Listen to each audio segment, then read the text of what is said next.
નમસ્કાર વિદ્યાર્થી મિત્રો. નમસ્કાર.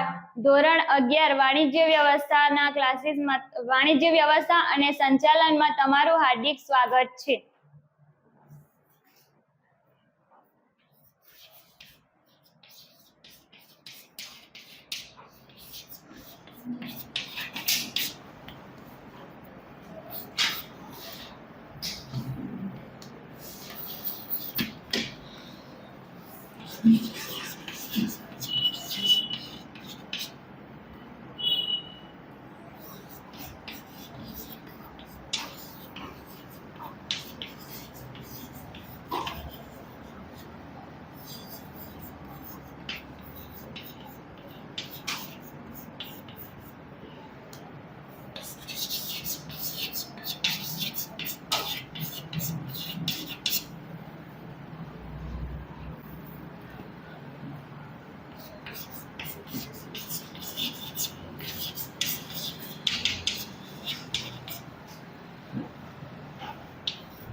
તો વિદ્યાર્થી મિત્રો, તમને મેં મારો પરિચય ટૂંકમાં આપીશ.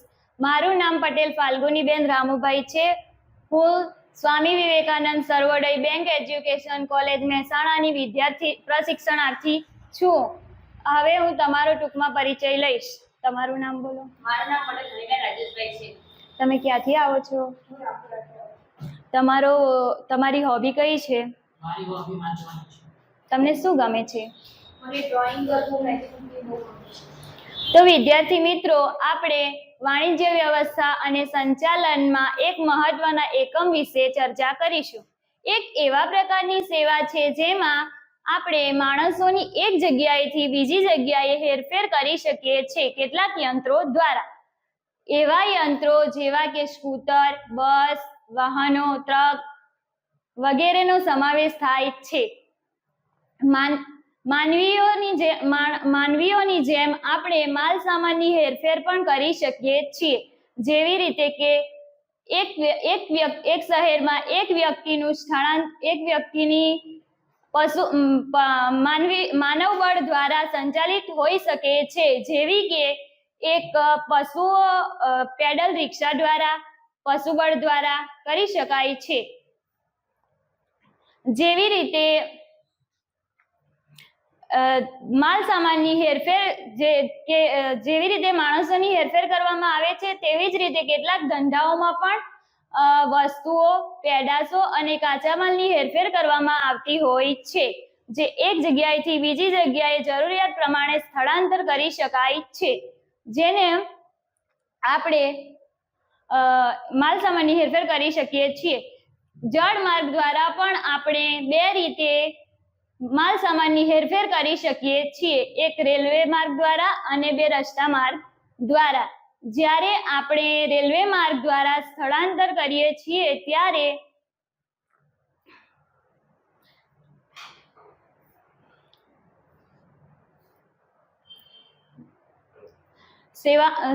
માલની હેરફેર કરી શકાય છે. ટ્રેન દ્વારા સામાન્ય એન્જિન તરીકે ચાલક બળ તરીકે વિદ્યુતનો ઉપયોગ થાય છે, જેમાં અલગ અલગ ડબ્બામાં ચાલક બળનો સમાવેશ થાય છે. તેથી તેને મલ્ટિપલ ટ્રેન કહેવામાં આવે છે.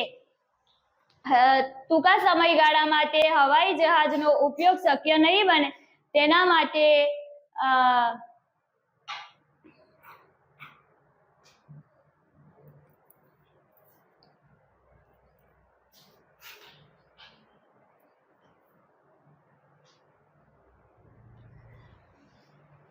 જળ માર્ગ દ્વારા બધી સેવાઓ કરતા સૌથી ધીમે હેરફેર થઈ શકે છે, જેમાં બીજી સેવાઓ કરતા સૌથી ધીમે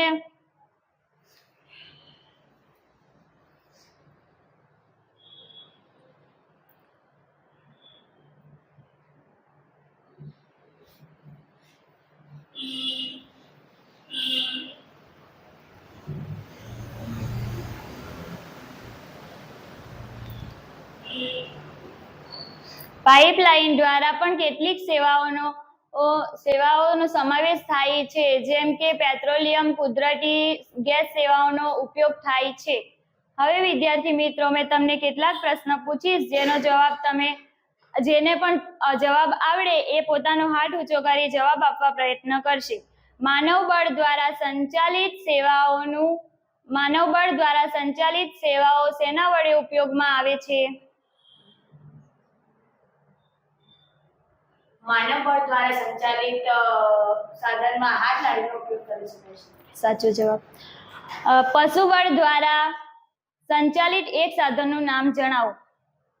પશુબળ દ્વારા સંચાલિત બળદગાડું. મુસાફરી માટે સૌથી ઝડપી માધ્યમ કયું છે? મુસાફરી માટે સૌથી ઝડપી વાહન હવાઈ માર્ગે વિમાન છે. જળમાર્ગ દ્વારા માલ સામાનની હેરફેર માટે કઈ બે સેવાઓનો સમાવેશ થાય છે? જળમાર્ગ દ્વારા માલ સામાનની સેવા માટે રેલવે માર્ગ અને વાહન વ્યવહારની સેવાનો સમાવેશ થાય છે. તો વિદ્યાર્થી મિત્રો, આપણે આજે વાહન વ્યવહાર વિશે અભ્યાસ કરીશું.